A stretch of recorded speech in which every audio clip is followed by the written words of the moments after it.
Сайн байна үзэгчдээ. Монгол цэцгийн шинэ дугаард та бүхэнд хүргэж байна. Өнөөдрийн дугаараараа 6 дугаар сард цэцгэлдэг цэцгсэнийг болох удуулыг танилцуулъя. Холцтон овогт багтдаг удуул гэдэг цэцгийн 60 орчим зүйл дэлхий дээр хургадаг. Үүнээс Монголд 6 зүйл нь байгаа. Сибирь удуул, ногоо удуул гэдэг хоёр зүйл нь харьцангуй илбэг. Бусад 4 зүйл нь маш ховор ургамлууд байдаг. Сибирь удуулыг эхлээд танилцуулъя. Сибирь удуулыг Монгол орны ойгоос ерөнхийдөө хүн харсан байдаг. Хагас бүхий жургадаг маш гоё том хөх хөнгийн цэцгийг айн моддын сүүдэр бараадад ургаж байгааг ойд аялж цугаалж явж байгаа хүмүүс айгуу сайн харсан байдаг. Гэхдээ нэрийг мэддэггүй.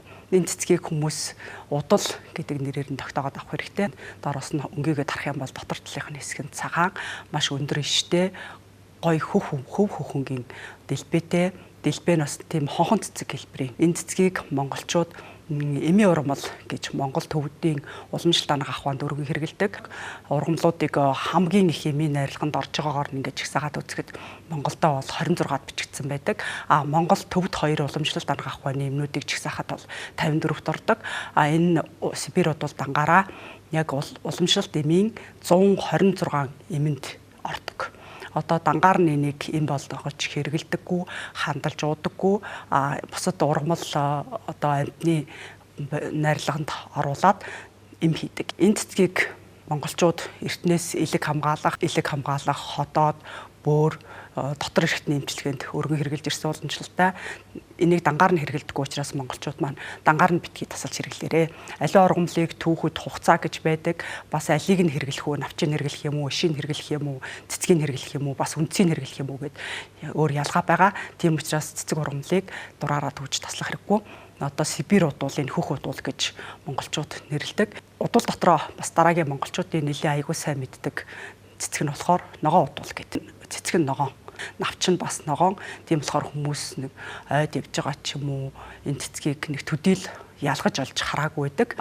Бас Монгол орны ойг бараадаж ургадаг цэцгсэнийг хамгийн ойроос Улаанбаатар хотын үзье гэвэл тэрэлж ороход бас богд ууланд энэ Сибирь удуул ногоо удуулыг хоёулангийг харж болно. Кубановын удуул гэдэг одоо байгаль дээрээ Сибирь удуул, шүүсвчд удуул хоёрын эрлиз байгаль өөрөө бас ургамлыг ингэж эрлизжүүлдэг. Хүний оролцоогүйгээр байгаль дээрээ ургамал хүртэл хоорондоо эрлизждэг. Үүний нэг нь болохоор энэ удуул цэцэг байгаа. Энэ цэцгийг болохоор Оросын эрдэмтэн Губанов байгаль дээрээс олж шинжлэх ухаанд тэмдэглэсэн. Тийм болохоор Губановын удуул гээд дэлхийн шинжлэх ухаанд бүртгэгдсэн байт юм аа. Бас нэг хүний нэрээр нэрлэгдсэн удуул бол Гамболдын удуул. Гамболдын удуул гэдэг энэ цэцгийг 1987 онд Оросын 2 судлаач Гамболд гэдэг Монголын судлаачийн цуглуулсан ургамлын цуглуулга дотор нэг өмнө нь шинжлэх ухаанд бүртгэгдээгүй шин цэцэг байхыг олж хараад тэрийг наривчилж судлаад лабораторийн нарийн шинжилгээ хийж үзээд энэ бол үнэхээр дэлхий дээр өмнө нь шинжлэх ухаанд бүртгэгдээгүй цоо шин ургамал юм байна гэж тогтоогоод энийг Гамболд гэдэг монгол судлаач Чин цуглуулгаас илрүүлсэн учраас Гамболдын удуул гэж нэрлэсэн байдаг. Энэ цэцгийг болохоор Монгол орны зөвхөн дорндоос үзэх боломжтой. Ер нь удуулууд бүгдээрээ Монгол орны ойд ургадаг. Ер нь ойд аялахтаа энэ удуулуудтай бүгднтэй таарах боломжтой гэсэн үг. Бас нэг хүний нэрээр нэрлэлсэн удуул байдгийг Турчаановын удуул гэж байгаа. Турчааны новын удуулыг болохоор бас Монгол орны ойгоос харах боломжтой. Оросын ургамал судлаач Турчааны нов энэ ургамлыг дэлхийн шинжлэх ухаанд бүртгүүлсэн учраас энэ хүний нэрээр нэрлэлсэн байдаг. Шүүсвчд удуул гэдэг бас нэг удуул байгаа. Энийг болохоор Монголоос зөвхөн Монгол Алтан тайргаас үзэх боломжтой. Баян-Улгийн аймаг юм уу, Ховд аймгийн нутгаараа аялж явж байхдаа энэ цэцгийг цэвдэгтэй бүсээс олж харах боломжтой гэсэн үг. Бусад удуулуудыгаа бодох юм бол илүү цэвдэгтэй, хүйтэн, өндөр ууланд ургадаг юм удуулгаа.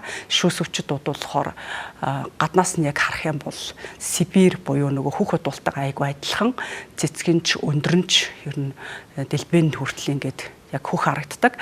Гэхдээ нэг ялгаатай зүйл нь болохоор Сибирь удуул нь дэлбэнийхээ дотор талд цагаан зураас маягийн тэмдэгтэй бол шүүсвчд удуул бүх зүйл нь хөх.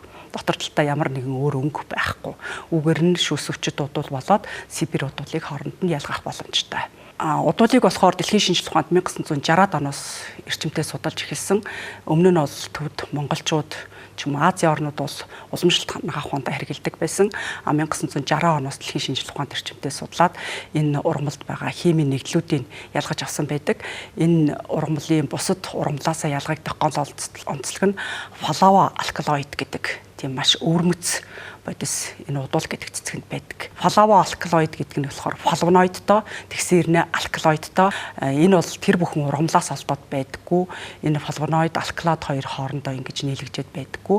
Энэ гэтэл удуул гэдэг энэ цэцгэнд ингэж флава алкалоид үүссэн байгааг судлаачид илрүүлээд энэ бол үнэхээр эмчилгээний ач холбогдолтой химийн өвөрмөц найрлагатай цэцэг юм байна гэдгийг тогтоосон байдаг. Үүгээрээ болохоор удуул ингэж Монголын уламжлалт анхаах ухаанд маш олон эмийн найрлаганд орж байгаа, эртнээсээ хэрэгжилж ирсэн юм болчиход байгаа. Дотор нь алкалоид байгаа учраас энийг дангаар нь авч хэрэгжилж болохгүй. Алкалоид гэдэг бол ургамлын хор, ургамалд байдаг хамгийн хортой бодисыг алкалоид гэдэг ангиллалд судлаачид оруулсан байдаг юм аа.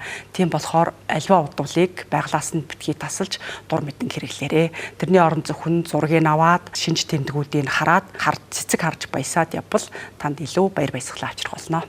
Монгол цэцгийн дараагийн дугаараар уулзъя, баярлалаа.